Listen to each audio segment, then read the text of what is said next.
They are two of the most recognizable faces in American television. A husband and wife who turned crumbling houses into dream homes, and who somehow made millions of strangers believe that a marriage could be a business, and a business could be a ministry, all at the same time. But the real story of Chip and Joanna Gaines was never really about houses. It was about two people who built something together, watched it grow far bigger than they ever imagined, and then had to figure out, in real time, in front of the entire country, what their partnership was actually worth when it was tested. This is that story, told the way it actually happened. Before Waco became synonymous with farmhouse sinks and shiplap, it was just a small Texas city where a quiet young woman was trying to figure out who she wanted to be. Joanna Stevens grew up the daughter of a Korean immigrant mother and an American father who ran an auto shop and later a tire store. She studied communications at Baylor University, and for a while she pictured herself as a television journalist, standing in front of a camera reporting the news, not starring in her own show. Life had other plans. Chip Gaines grew up in Texas too, restless and entrepreneurial from the start. He tried his hand at a baseball career that didn't pan out, then threw himself into buying, fixing, and flipping houses around Waco, often losing money as fast as he made it. He was, by his own later admission, a man who acted first and thought later. In 2001, he wandered into the tire shop where Joanna worked at her father's business. He had already noticed her in a local commercial and made a point of meeting her. It was a small, ordinary moment that quietly rewired both of their lives. They married in 2003, and the early years were nothing like the polished world fans would later see on television. Money was tight. The couple opened a small retail store called the Little Shop on Bosque, where Joanna sold home decor she designed herself, sometimes with a baby on her hip, while Chip juggled construction jobs to keep the lights on. Joanna has since said plainly that the first 12 years of their marriage were a genuine struggle, financially and emotionally, built on what she calls a handful of non-negotiables the two of them agreed on from day one. There was no glossy magazine cover version of this chapter. It was long hours, thin margins, and a young couple betting on each other. That bet started to pay off in 2013, when HGTV picked up their pilot for a new renovation show called Fixer Upper. Audiences responded almost instantly to something that felt different from typical home renovation television. Chip's restless, joke-cracking energy played off Joanna's calm, detail-oriented eye in a way that felt unscripted and real. Within a few seasons, Fixer Upper had become a genuine cultural phenomenon, reshaping American home design trends and turning Waco into a tourist destination built almost entirely around one couple's taste in farmhouse sinks and open shelving. Success on that scale changes a marriage, whether the people living it are ready for that or not. Chip and Joanna weren't just partners flipping houses anymore. They were building an actual media and retail empire, one that would eventually include a magazine, a restaurant, a bakery, product lines sold at Target, and, in time, their own television network. And they were doing all of it while raising 5 children: Drake, Ella, Duke, Emmy, and crew. The next major turning point came on January 5, 2022, when the Magnolia Network officially launched as a linear cable channel, replacing the old DIY network on Discovery's lineup. It had been years in the making, delayed by the pandemic, and originally announced back in 2018. The network's arrival was, in many ways, the culmination of everything Chip and Joanna had built since Fixer Upper first aired. A full media ecosystem carrying their name, built around shows like Fixer Upper, Welcome Home, and Magnolia Table with Joanna Gaines. In a joint statement at launch, the couple described wanting to build television that felt like gathering the family in one room again, honest and unhurried, a contrast to the algorithm-driven content flooding every other screen. From the outside, it looked like an unbroken success story. From the inside, the pressure of running a 9-figure brand while raising 5 kids was quietly reshaping the marriage that started it all. By the summer of 2025, Chip and Joanna had been married for 22 years, and they were candid, in a way they hadn't always been publicly, about how hard it still was to hold business and marriage apart. Appearing on trainer Don Saladino's Stronger podcast in late July of 2025, Joanna admitted that she and Chip genuinely struggle to draw a line between the two. She described date nights that were supposed to be free of work talk collapsing almost immediately into conversations about the business, sometimes even finding those conversations energizing in a way that made the boundary even harder to hold. It wasn't a confession of crisis. It was something more honest and more relatable than that.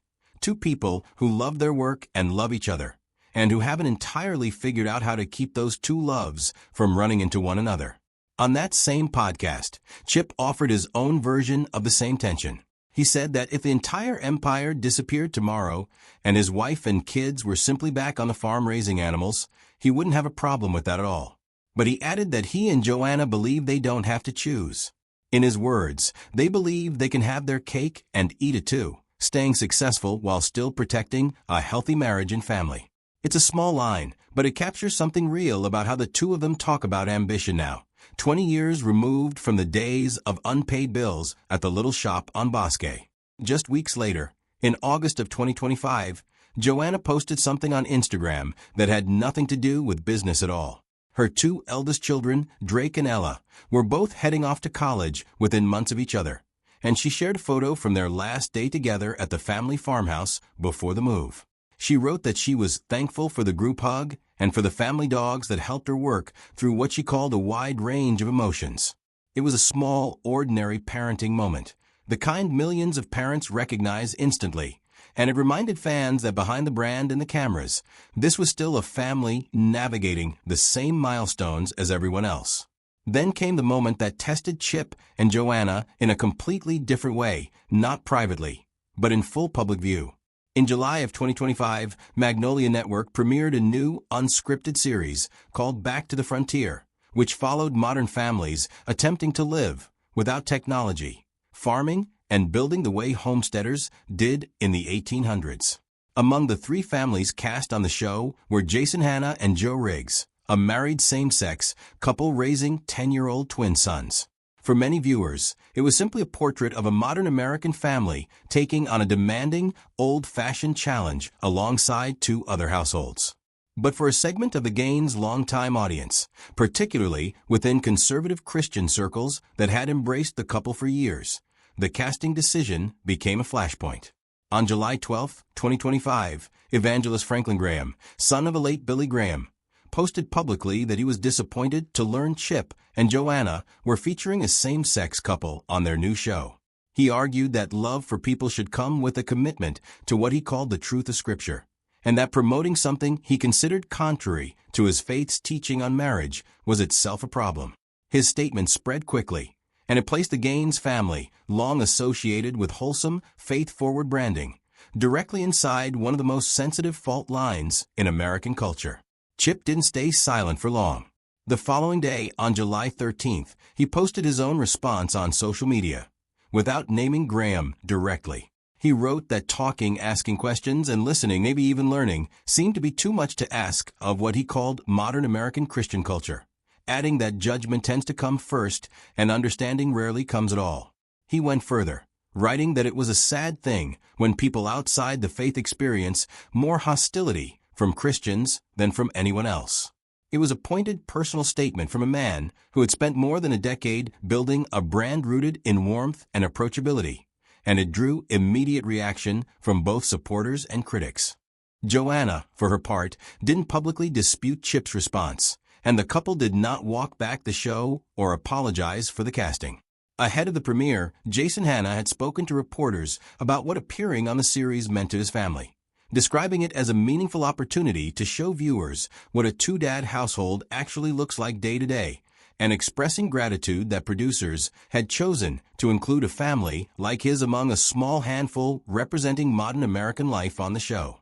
The backlash wasn't limited to a single post from Franklin Graham.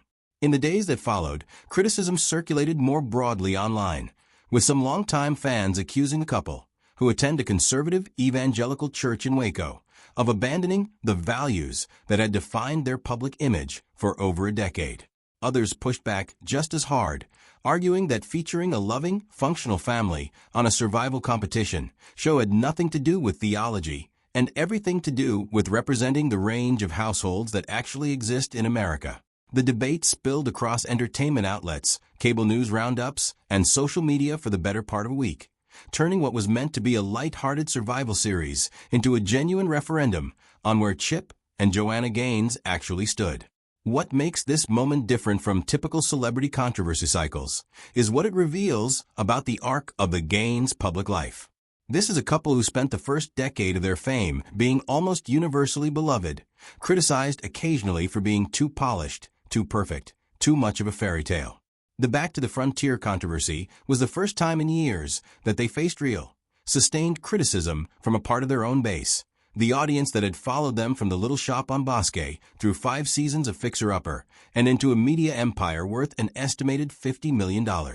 And notably, they didn't retreat.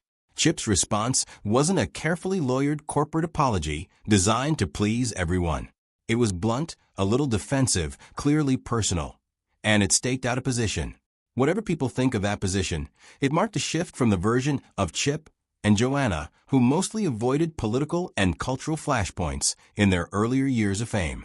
Taken together, the last few years tell a more complicated and more human story than the simple fairy tale version of Chip and Joanna Gaines that made them famous in the first place. This is a couple still working out, in real time and sometimes in public, how to keep a 22-year marriage intact while running a business empire that depends on their partnership being the product. It's a couple parenting 5 kids through the ordinary, bittersweet milestones of growing up, 2 of them now off at college, while also navigating one of the more divisive cultural moments of their public life. And it's a couple who, when tested by public backlash from people who had supported them for over a decade, chose to hold their position rather than quietly smooth it over. None of this fits neatly into the tidy narrative arc that made Fixer Upper such comforting television in the first place. The idea that with enough hard work and the right eye for design, anything broken can be made whole again. Marriages, careers, and public reputations don't renovate quite that cleanly. What the Gaines story actually shows is something less cinematic, but arguably more useful. That a long marriage and a long career both require the same unglamorous maintenance. Conversations that don't resolve neatly, boundaries that keep slipping, and moments where staying true to what you believe costs you some of the goodwill you spent years building. Whether Back to the Frontier ends up as a footnote in the Gaines' long career or as a genuine turning point in how their audience sees them is still an open question. What's clear is that Chip and Joanna Gaines are no longer just the couple who fix up other people's houses. 22 years into their marriage, they're still figuring out how to maintain their own foundation, in full view of millions of people who have been watching them build things since the very beginning. What do you think about how Chip and Joanna have handled the last few years, the balancing act, the controversy, all of it? Let us know in the comments, and subscribe for more real, fact-check stories behind the headlines.